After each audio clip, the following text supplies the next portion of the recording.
Up with KREM begins now. It is 7:30 now on our Thursday morning. This morning, thousands of homes are still without power. Coming up, when power could be restored. And yesterday's storm was statewide. This morning, we're looking at what people everywhere will be cleaning up for weeks to come. And it's an incredible sunrise early this morning. That comes thanks to our storm yesterday. I'll let you know how the day shapes up as cleanup efforts continue. Well, welcome back to Up with KREM. Great to have you with us this morning. I'm Jen York. This morning, downed trees are littering streets across the inland northwest. And this morning, we do have team coverage following yesterday's historic windstorm. Joshua Robinson is tracking the damage right now in Spokane. We see a lot of damage behind you. And of course, the official sunrise right about now. So we're finally, Joshua, getting a better look at the damage. Yeah, Jen, as we look across Comstock Park, where we know one of the hardest neighborhoods from yesterday's storm. Basically, this tree is just one of so many. I want you to take a look. You can see as you look across Comstock Park, you pretty much can't find an inch of the park that's not at least touched by some kind of tree falling, at least one tree falling as far as the eye can see. But yeah, here, this tree that we found here on Howard Street, it is devastating, Jen. You can't imagine the years of history behind each of these trees. This one, of course, took down a line. It's tough to tell right now if it's a power line, if it's a telephone line. So that gives us an opportunity to just remind you, if you're out this morning looking at some of the scenes that you're seeing in your neighborhood, just stay away from these lines, keep your distance, always assume that it is a live power line for your own safety. But yeah, take a look at Howard Street. You can see just how far that damage is basically settling in. At the far end there's a tree in a driveway of a home. I walked by that home earlier. I could hear there was a generator running, and basically along this street, that's got to be the case for anyone to try and get power here. A lot of these homes, when it was dark, they were also dark this morning, not without power. But basically, it's an interesting scene, Jen, as well, because there are some houses right up the street that do have power.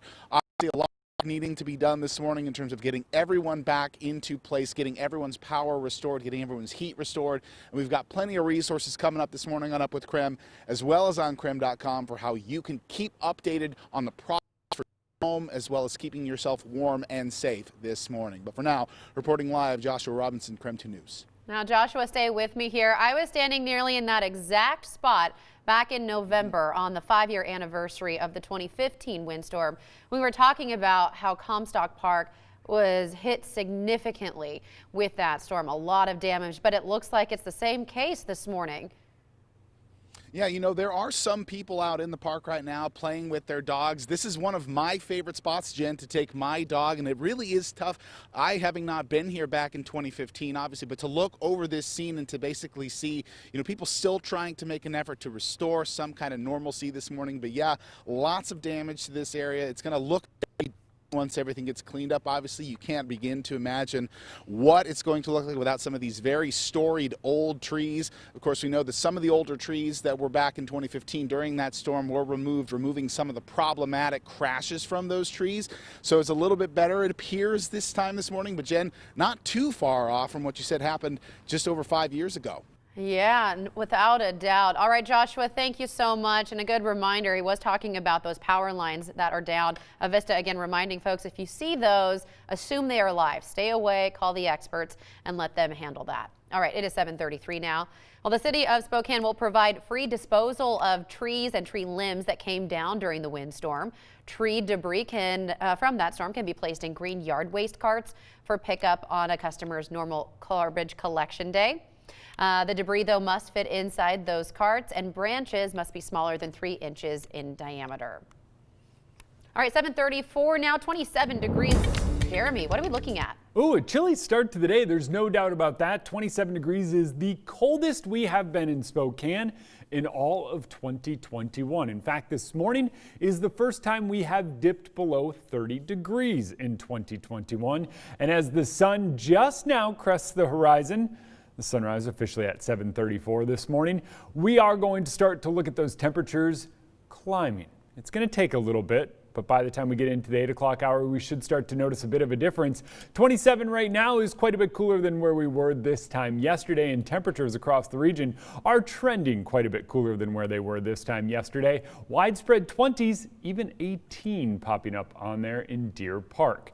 Those cooler temperatures are because of that cold front that went through and high pressure settling in overnight. A lack of cloud cover and wind allowed radiative cooling to work at its finest. That dropped temperatures across the entire region, and that's what gave us that chilly start to the day. We'll enjoy clear skies today, but early tomorrow morning our next storm moves in. Thankfully, as this one does so, the moisture is not overly widespread and the wind will not be near as bad as what we've seen. Doesn't even look like those wind gusts are going to approach the teens or 20s, so that is great news. Cloudy as we head into the weekend, but for now, enjoy the sunshine. Later on this afternoon, temps climb into the upper 30s under those sunny skies. All right, Jeremy, thank you. And I think the sunshine might be welcome news to a lot of folks today. Thank you. All right, new this morning, Spokane Mayor Nadine Woodward plans to issue an emergency order today following the windstorm. She joined us live this morning on Up with KREM. She says the order will free up resources to bring in more crews to help with the cleanup efforts. Now, she says with snow in the forecast, the city does need to work quickly to remove debris. It's all hands on deck right now. In fact, in order to speed up this process today, I will be issuing an emergency order. And that is for procurement purposes. That's to help get more crews, maybe contracted crews out to help in addition to what the city crews are able to do. There's just too much work for our crews to try to get done right now. Now, Mayor Woodward says the damage to the city is significant, specifically Comstock Park on the South Hill. Just a few moments ago, we saw that damage with Joshua's live report. Of course, she is encouraging residents now to use the city's free tree and limb disposal services. If you want to know more about that, we have that listed right now on KREM.com. All right, 7:37. Now this morning, several schools are closed following the storm. Still closed today. We have the Coeur d'Alene Public School District, Spokane Public Schools, Cheney, Medical Lake, and Freeman. On remote learning today is Evergreen Elementary in the Meade School District. It's the one building without power there.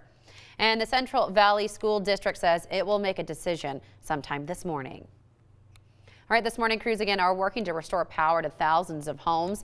At the height of yesterday's storm, more than 100,000 homes lost power. Right now, about 50,000 Avista customers are still without power. Overnight, though, crews did work to get the lights back on. They say they're focusing on fire, police, and emergency needs first, and then they'll move to transmission lines. Avista says crews will work around the clock, though, until power is restored. In the meantime, crews are sharing these tips to help make sure you are safe. They say turn off all appliances that were on before the outage. They also say leave a light or a radio on to alert you when power is restored. And you can also help out Avista crews by turning on your porch light. It lets them know which homes have power. Inland Power and Light is reporting nearly 8,000 outages. 7,000 of those are in Spokane County. To report an outage, you can call the number that's listed at the bottom of your screen. Meanwhile, Kootenai Electric is reporting about 4,000 customers are still without service. Those outages stretch from the Coeur d'Alene area up to Bayview. And new this morning, Vera Water and Power reports about 50 homes are still without power. Last night, more than 800 homes were still in the dark. Now, it reports most power should be restored this morning, specifically throughout the Spokane Valley area, after they remove trees from downed lines. Well, these numbers can change quickly. We've seen them change just here in the last 20 minutes or so. So for updates, you can text outages to 509-448-2000, and we'll send you links to the outage maps in your area. Dana Marie? Well, we're going to take a look at how this storm has affected not only our area, but across the inland northwest, even reaching to the west side. Utility crews across the Puget Sound in western Washington are working to restore power to hundreds of thousands of people.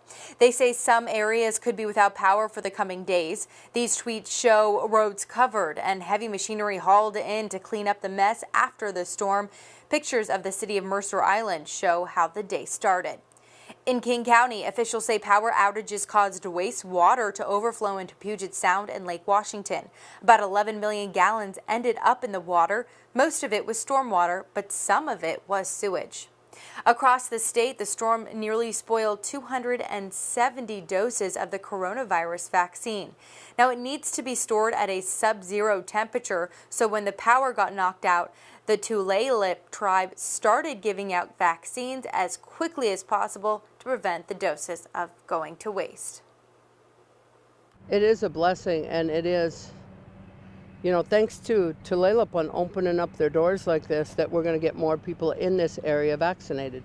I just, the rest of the council had to make these decisions on open it up. Let's do it. Let's get people in. We were not going to let them go to waste.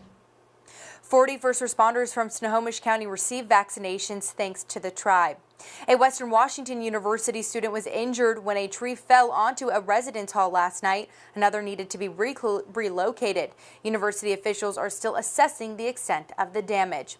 And closer to us, here's a glimpse at what the damage looked like up near Deer Park. These photos are from Nikki Martin. Her family's truck was absolutely demolished by a large tree. She's not sure how they're going to replace that truck, but reports say her and her husband and 3 daughters are all safe. And these are some of the photos that you sent us live yesterday morning. If you haven't sent them to us, you can do that. 509-448-2000. You might see them here on Up with KREM. I know Jeremy was very busy yesterday, but I know he's still got some things to talk about today. But what are we looking at? This morning we're looking at a very chilly start to the day. Temperatures down in the 20s for the first time so far this year. We're going to talk weather and how it impacts your day and the ongoing cleanup across the region. Beautiful look at Seattle as we send you off to break. 7:41 on this chilly Thursday morning.